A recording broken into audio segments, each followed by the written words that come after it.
Good evening, folks, and welcome to the Horror Corner. I'm your host, Sean Patrick Gershon, and decided I'd film this one a little different this week. Well, because why not? This is the Quarantine Tag, and this was created by the Horror, which she's the sister of Jen from Jen's Reviews from the Grave. So yeah, uh, Jen actually tagged me in this. So the first question is favorite movie of all time and why. So that's going to be Halloween from 1978. Not only is it my favorite horror movie, but it's my favorite movie, period. Why? I've said that many times on my channel. But we'll go with the score, the great characters, the mood, suspense, the atmosphere, the tension, and the debut of my favorite iconic killer in horror, and that's Michael Myers. Number two is favorite horror movie of all time and why, and that's going to be Halloween as well. So same answer for that. Number three, should horror movies that rely on jump scare alone be considered horror? What about a movie that has no jump scares but instills a sense of stress and anxiety? Yeah, I completely agree with that, but I think a movie that solely relies on jump scares might not be a good movie, but I would still consider it a horror movie because the point is to scare you. I've never seen a movie that was just nonstop jump scares the entire movie. I mean, usually there's something else to it, but yeah, that's my answer to that question. Number four, greatest antagonist or villain in any film or series. That's going to be Darth Vader in the Star Wars franchise. Of course, the original trilogy version, I don't care about Hayden Christensen and the prequels or anything, was specifically talking about the original trilogy and the voice by James Earl Jones, and the uh, one wearing the suit, of course, is David Prowse. Uh, Number five, greatest protagonist hero in any film or series. That's going to be Dr. Loomis, as played by Donald Pleasance in the Halloween franchise. Number six, if you could only choose three classic movies, which ones would you suggest to youngsters like me? Now, if we're talking horror, I'm going to say Horror of Dracula, Psycho from 1960, and Halloween from 1978. If we're talking non horror, I'm going to say Scarface, the version with Al Pacino. As Good as It Gets, with Jack Nicholson from the 90s. To me, that's a classic. And the original Star Wars from 1977. Number seven, how long is too long for a movie's duration? Does movies' length depend on the genre? Um, I guess to an extent, maybe it does. I think when you're dealing with, like, say, a gangster movie, those always tend to run like 2.5 to 3 hours, and usually I'm usually I enjoy those, like The Godfather, the Goodfellas, and Casino, and movies like that are usually very long. But I'm always invested because the characters are so great and it's so well written. And Scorsese is such a great director. Francis Ford Coppola, such a great director. I'm invested. But when it comes to like a horror movie, it depends. The type of horror movie. If it's a slasher movie, yeah, I don't want it to be like 2.5 to 3 hours. Slasher movie you can do in an hour and a half, 80 something minutes. Just look at any slasher movie from the early 80s. You'll never see one that's 2 hours or 2.5 hours.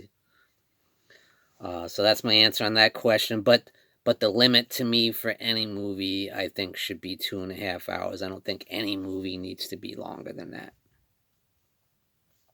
Uh, Eight, Horror aside, what other genres pique your interest and why? I'd say action movies. I love my old school action, like Sylvester Stallone and Arnold Schwarzenegger type movies. Dirty Harry type stuff. I love that. I love superhero movies, of course. I love drama. I always like a good drama that's well acted and well directed. Yeah, definitely love a good story, good, powerful, emotional drama. Number nine, if you had to choose three things that a horror film must have, what would it need in order to be considered of the horror genre? That's a good question. So for me, number one is going to be a great score. Any good horror movie has to have a great, scary, intense horror score, I think. Number two is suspense. I think any good horror movie has to have some degree of suspense in it. Um, yeah.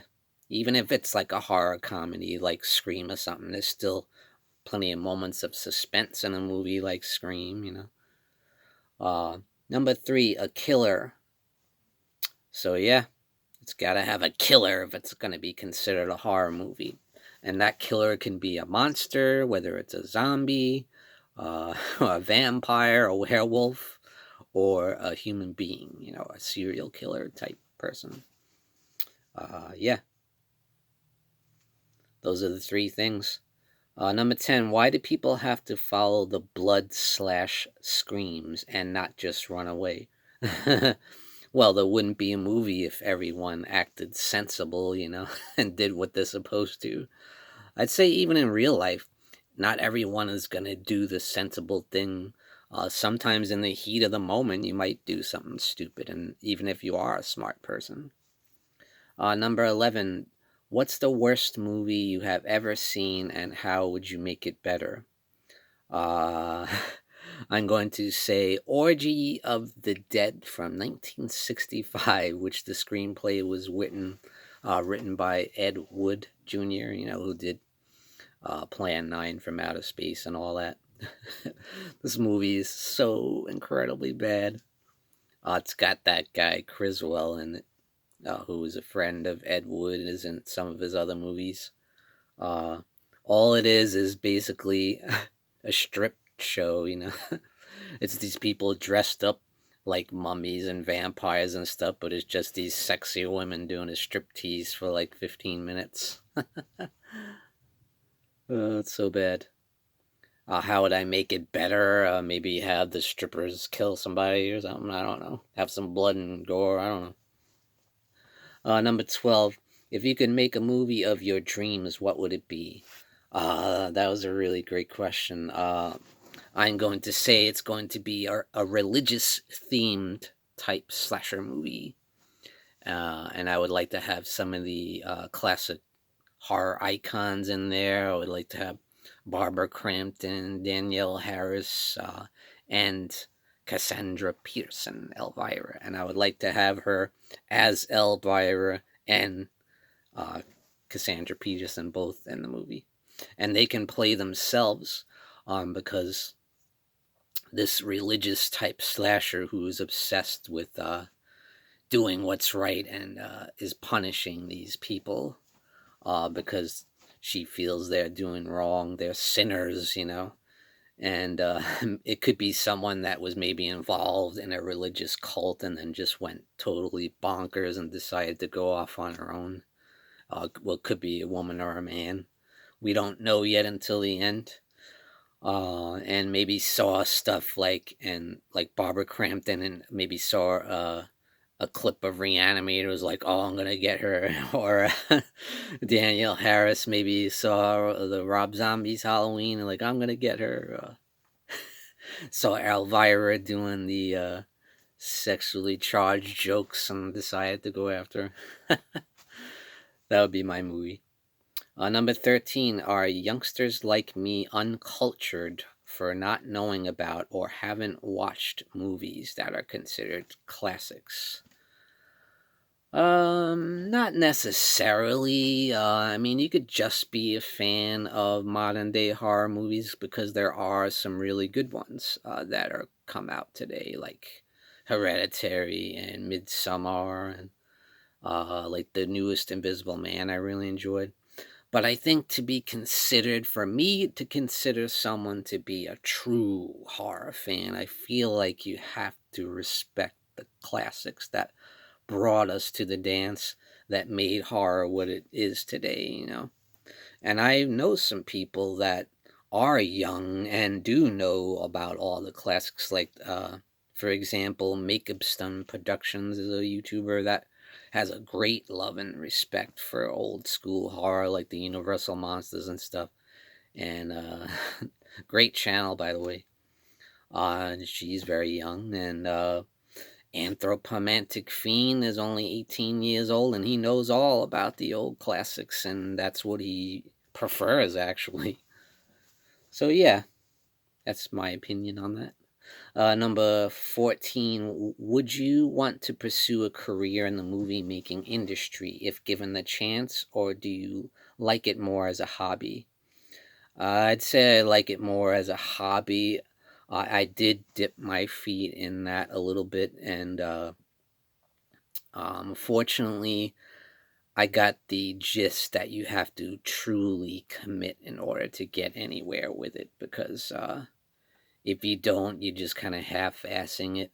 It's not going to really work out for you. You got to quit your day job. You got to just focus everything you have into being an actor or being in the movie industry, or else you're never going to really get anywhere.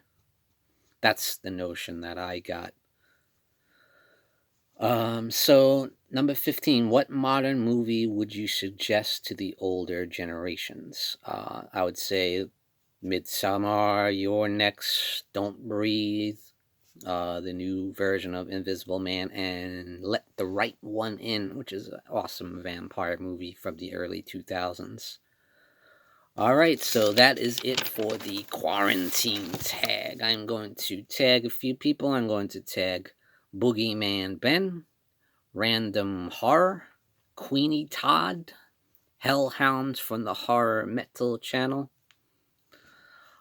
Sean Blue Digital, Rusting Willpower, and the Trash Stash. You guys are all tagged, so answer the call and do the quarantine tag. And thank you for joining me, Sean Patrick Urshan, in the Horror Corner. Tune in and stay scared.